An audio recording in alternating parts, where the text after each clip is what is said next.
All right, we're here. First time on the show, SEC Media Days, Barry Tramel, Tulsa World. But as Josh Heupel referred to you, I'm wondering if you've changed your bio yet, the Grand Wizard of Oklahoma Media. I might have preferred Josh come up with a little bit different terminology, but I appreciate the sentiment. But he's from South Dakota. I don't know that he's completely up to date on the verbiage that he's using. So that's just the way it goes sometimes. How's this SEC Media Street? I mean, I don't believe this was even your first one. We've had Texas guys on this show. This was their third SEC Media Days. It's been such a long time coming. It's actually my first. For the last few years, this is the week my family does a vacation, usually in Destin or down on the Gulf Coast. So they're actually down there now. So, but this is my first SEC Media Days. I'm enjoying it. It's very beneficial. It's more media than what I'm accustomed to in the Big 12. Part of that's we're up to 16 teams. Usually I've been 10-team Big 12 until last year. But it's very beneficial. I don't get to mingle with the coaches as much, and I've only seen 2 athletic directors here. Yeah. And in the Big 12, the athletic directors usually come. But it's still it's still a very good event. I've really learned a lot and getting to meet other SEC media like you guys and other people, and so it's a great event. I'll look forward to it every year. They say no one's more dialed into Oklahoma football than you, and I want to take you back a few years. When you started hearing the rumors that they possibly are moving to the SEC, what can you walk us through that? Did you think that was just rumors and always will be, or could you not believe that? Well, I was This 3 years ago this week is when Houston Chronicle broke the story, and we realized, hey, this is probably going to happen. The week before was Big 12 Media Days, just like this year's schedule. And we were here in Dallas, over at Arlington at Jerry World. And I remember I did a podcast with Blair Kirchhoff of Kansas City Star, who's been around as long as I have. And I did his podcast. And we were talking about the stability of the Big 12 and how, the Big 12 had rocky times and was in some bad shape, but had seemed to stabilize. And we talked about, he said, this just seems like the league has really found a good spot. And I said, yeah, I said, this is the best of times for Oklahoma, because football team at that time had won 5 or 6 straight conference titles. Athletic program was in great shape, winning in a lot of different sports, and it just seemed like the conference in Oklahoma had really come in a good spot. I said, I don't know why they would mess with Happy. And then next week they messed with Happy. So I was shocked when the Chronicle story broke. OU did a great job of keeping it quiet. I mean, the big news of that summer before that day was the 12-team playoff idea, which had came out in June. Yeah. And Bob Bowlesby and Greg Sankey were part of the 4-man committee that produced that plan. They worked in concert in close proximity, very quietly. Nobody had gotten wind of that. And then, so they kept a big secret from a lot of people, and turned out Greg Sankey had kept a big secret from Bob Bowlesby, and everybody kept a pretty good secret in Oklahoma and Texas until, of course, the Aggies were not very happy about it and decided we're going to leak it no matter what anybody says. So, yeah, I was shocked. I was surprised because things were going, but OU believes that the financial future was shaky. OU's always prided itself on being self-sufficient. Never has gone into student fees, or I shouldn't say never, but has funded its own athletic department without any help from the university. And they projected that by near the end of this decade, to keep up with the Alabamas and the Georgias and the Ohio States, they might have to start dipping in, asking the university for help. They didn't want to do that. and they thought the SEC would be a way to remedy that. And that's their stance. I think that's probably correct. I think also it was a football decision in that I think they felt, the SEC's rise in the last 15 years, especially on the recruiting front. They saw what Texas A&M was doing in the recruiting by going to the SEC. Really hadn't helped the Aggies' success rate. They're sort of the same program they were in the Big 12 as they are in the SEC, but they didn't want to fall behind in the recruiting pitches. And I think as long as Texas was with them on that, and they decided to look into this move, and of course it came to fruition. Yeah. Any surprise though that Texas is getting so much hype, and it just seems like Oklahoma to a lot of people is an afterthought. They're tagging along. When I say Texas, they have Alabama bravado, but they have Auburn's trophy case. Meanwhile, Oklahoma is essentially the Alabama of the Big 12. Yeah. Now, a couple things. One is it's bad timing for Oklahoma. Because you're right, OU has dominated the Big 12. In 28 seasons of Big 12 football, Texas has won the league 4 times, which is about what Auburn's done. Has Auburn won 3 or 4 titles, I think?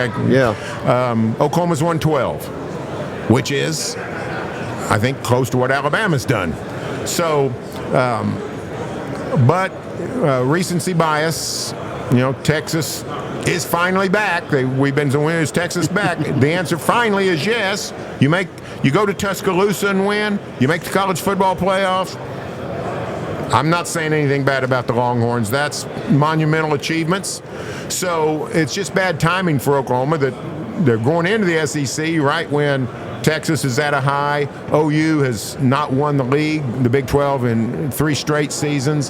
Hasn't made it to Arlington in the last 3 years. So it's a little bit of a dip for Oklahoma, a big rise for Texas. But you're right in that either people lift Texas up above Oklahoma tradition-wise, which is nonsense, or put them on the same level, which that's not the history of the Big 12. I mean, the Sooners have been clearly the better program, really, for if you take out the 60s and the 90s when Texas wasn't that good, Oklahoma was just awful. OU's been better in every decade of the last 80 years. So I was talking to Feinbaum on his show the other day, and he started talking about Bud Wilkinson, and he said, I think we've shortchanged Oklahoma because people don't go back that far and realize the tradition and the history. A lot of people remember the Switzer glory days, but, before Bear Bryant, there was Bud Wilkinson, and Oklahoma in the 50s was unbelievable. And from there, it begat the Switzer era, and the Switzer era begat the Stoops era. And so it's a glorious tradition.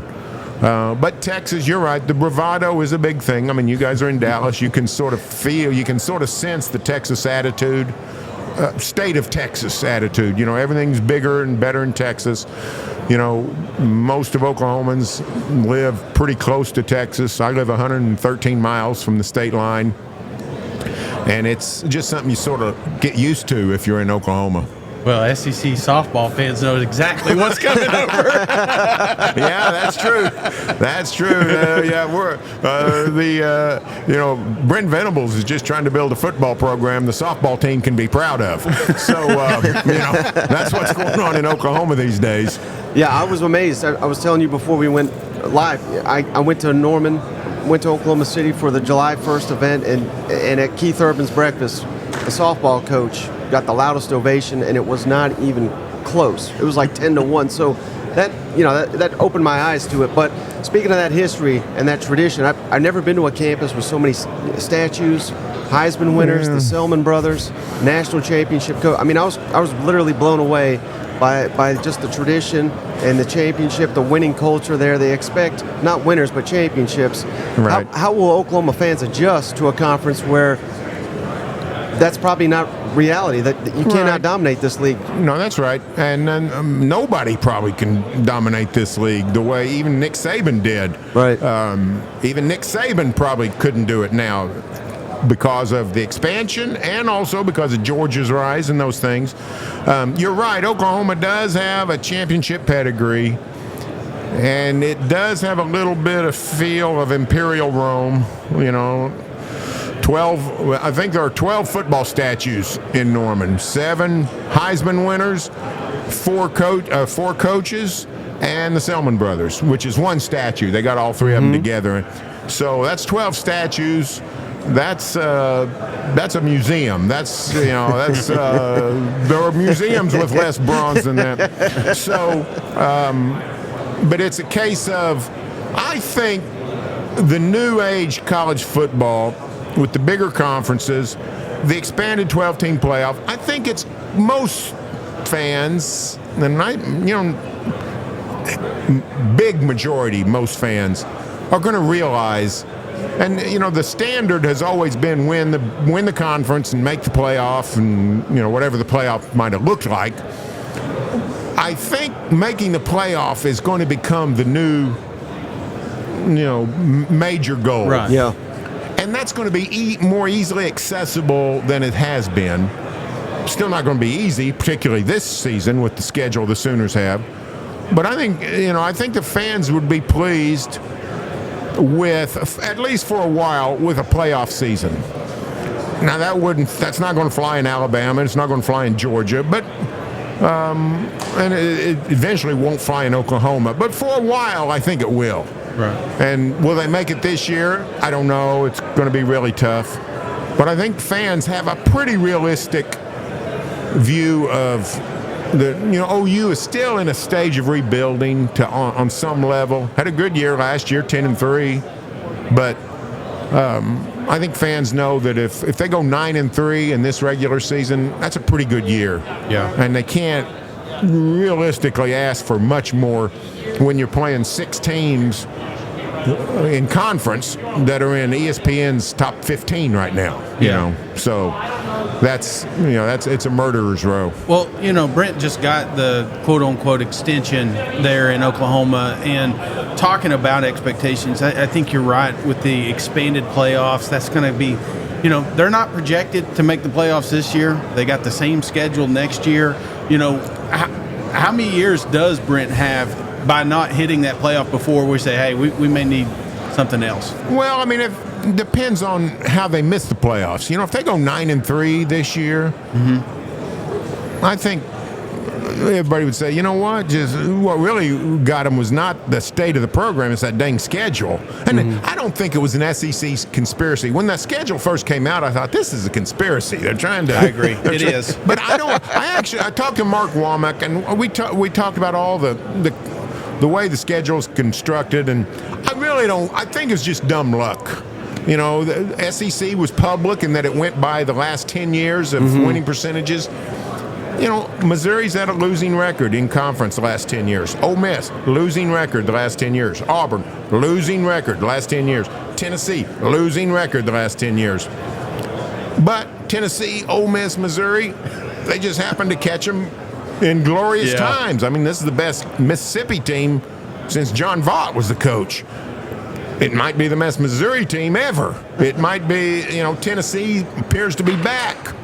Just dumb luck for Oklahoma. It's been a good year to catch Florida or, Mississippi State actually, and Mississippi's record the last 10 years is virtually the same. But I don't think anybody was out to get the Sooners. Just a series of bad luck. And I think with Venable's status, I think people realize that it's a monumental task what he's been handed. Now, if they go 7-5, people are going to say, "What's going on?" If he goes 7-5 next season, people say, "Thanks for your service." But I think if they play well and they're 9-3 and just end up in the Citrus Bowl or wherever they might go, I don't think people are going to be outraged.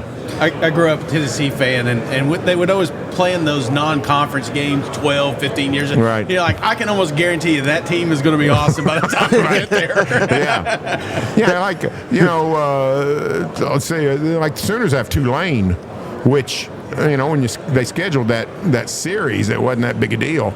And then turns out Willie Fritz built a really good program, and now, Tulane came to Norman 3 years ago, and OU got out with its life, 40-35. So you never know. You never know. You never know. That sums up the SEC well, though. I mean, the ink's not dry on Venables' extension. We're asking if he's going to survive. Right. But that's the reality down here. And do you think that Venables, they gave him that? I mean, it was not a big pay bump by any means. It was really just a 2 years added to the deal. But do you think they did that because they truly believe they have the right guy, or is it more of a sign that they want to display that? Because I was hearing from people that you would know a lot better than I, but I heard from people that I trusted that told me in the summer, watch Venables. If he doesn't get it done this year, they'll make a move. Yeah, I do not think he's in trouble this year. Now, after next season, maybe. Mm-hmm. But I think the contract extension was mainly sort of for appearance's sake, recruiting mostly. You know, there's two kinds of coaches in college football, off-season wise. There's the coaches who get a raise and the coaches who get fired. It's just automatic. They really don't know how the rest of America lives, which most of us, tend to go a few years between pay raises anymore. It's not a case of, just automatic. 6 and 6, go to a bowl game and you get a bonus for going to the Independence Bowl. That's just the way it's worked. I don't know why the market has developed that way, but I don't think Brent Venables is any kind of real heat. Now, if they fall apart and go 5 and 7, all bets are off. I'm not saying that, but I like this team pretty good. I think this team, if it was still in the Big 12, would probably be picked to win the Big 12, and if they did, they'd be a top 4 seed in the playoff. And just the happenstance that this is the year you're going into the SEC means you might be 9 and 3, especially, or if they just had Missouri's schedule. Give Oklahoma Missouri's schedule. I think they might be in Atlanta playing Georgia, right? I think that's probably what would happen. So I don't think you can hold that against Venables, and I don't think they will. Right. Last question I've got for you here. September 21st, Josh Heupel coming to town. Yeah. So obviously, with someone that has a history with Coach, is there something you're looking forward to that week, or is Oklahoma planning anything? I think Oklahoma will receive him warmly. Now, I don't know, in the NBA, we're now an NBA market, have been for 20 years almost. So we see all kinds of reunions and come, but we've had Russell Westbrook come back to town and, basically have a parade for the guy. And Kevin Durant came back and he was booed heartily. So, you can do it all different ways. I doubt Oklahoma runs a 2-minute video tribute for Josh Heupel, just because he's wearing orange, and that's they don't. It's a battlefield, but I do think there will be a recognition of Josh. I think he'll be received very warmly. I don't know, but I assume there will be a reunion of the 2000 team that day. That'd be my guess. Because it's been so difficult to get Josh back because of his schedule and because of his hard feelings over getting fired as offensive coordinator. And I think this is a great chance for some bridges to be built and some fences to be mended. And I think OU will take advantage of it in some ways like that. It's a great storyline game, for crying out loud. Just, the young quarterbacks, 2 5-star quarterbacks getting ready to jump in there in their second year and really. First SEC game. Yeah, first SEC game in OU history. Yeah. And I got one request. You guys have pull in the SEC. Can you talk in Tennessee into sending the band? When they came in 14, they didn't even send a pep band, so we didn't even get to hear Rocky Top. We knew what we were getting. Those are the dark days of Tennessee right there.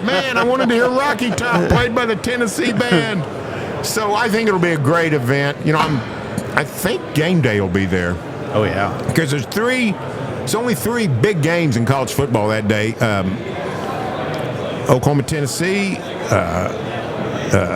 USC, Michigan, and then Oklahoma State hosts Utah in a Big 12 showdown that could determine that one.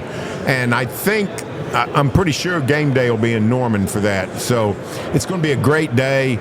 It'll be a fabulous environment, and it's a huge game for Oklahoma because, that Tennessee's top 15 projected team, and that's like OU's third easiest game in the conference. I mean, when you host Alabama and you go to Ole Miss, go to LSU, go to Missouri, you just got one tough test after another. So it's a monumental game for the Sooners. If they don't beat the Vols, all of a sudden the season takes on a completely different look. Right. And last thing I got for you, Barry, really appreciate your time. You get me excited for the Tennessee game. As long as Heupel's there, I think that'll be a nice little rivalry. Missouri, I know Oklahoma fans, that's not a rival, but online that seems to be really developing into a nice one. Drake is building it up. And then I didn't realize this was a thing, but LSU. Oklahoma fans hate LSU. They do. National champions, playoff games. There's history there. How well do you think Oklahoma will get into this SEC and start developing some rivalries? Because there's even Arkansas, which I'm not sure if you're aware of this, but Arkansas to Oklahoma, that's the shortest distance for Arkansas of any school in the SEC. So there's so many rivalries that could quickly develop here. Yeah, I know all about it. Fayetteville, Arkansas. It's about, from my house, I live in Norman, so from my house to Fayetteville is less than 4 hours. I can get there in less than 4 hours. And they have not played in the regular season since 1919. And that makes no sense. What's going on? They're playing Temple. They're playing Maine. They play Western Carolina and Chattanooga and all kinds, but they can't play Arkansas, which is, you go to take the Turner Turnpike to Tulsa and hit the Cherokee Turnpike, and you're in Western Arkansas on 412, and there you are. So it's an easy trip. So I think there will be rivalries develop pretty quick. The thing about LSU's got a lot of SEC rivals. Correct me if I'm wrong, they don't really seem to have an arch rival, right? I mean, they tried to develop the A&M one. Yeah, and they tried Arkansas, earlier, and now Alabama's been so good. LSU's been so good. That's a great rival. Florida was their crossover, right? So they got a bunch of good rivals, but I don't know that they have an arch rival. I don't know if Oklahoma can become that. Oklahoma's already got Texas. Yeah, but I do think OU, Missouri. You're right. The recruiting battles have heated up, and that's getting everybody worked up. So I think there will be a lot of good rivalries develop. OU and A&M was a good rivalry when the Ags were in the SEC. So I think there's a lot of potential. OU's been a school that in the glory days, in the old days, they had three big-time rivals: Oklahoma State, Nebraska, and Texas. Well, now two of them are gone. They're like Texas was. Texas had three. OU, the traditional arch rival, A&M in-state, and Arkansas for Southwest Conference supremacy, the big shootout, all that stuff. And then for more than a decade, Texas had lost two of them. They're getting A&M back. OU's now in that boat where they've lost two of their three rivals. People still lament Nebraska being gone. Oklahoma State will come back at some point, but we don't know when. So it's just Texas. So there is a void there that people like LSU actually think Florida is going to end up, when we get to 9, which I hope we get to 9, but when we get to 9-game conference schedule, I think Florida is going to end up as the permanent crossover or permanent rival, annual rival, just because the way the schedules, each one needs a school like that. So I think there's a lot of good possibilities there. And Arkansas and Missouri, because of proximity, they're good ones too.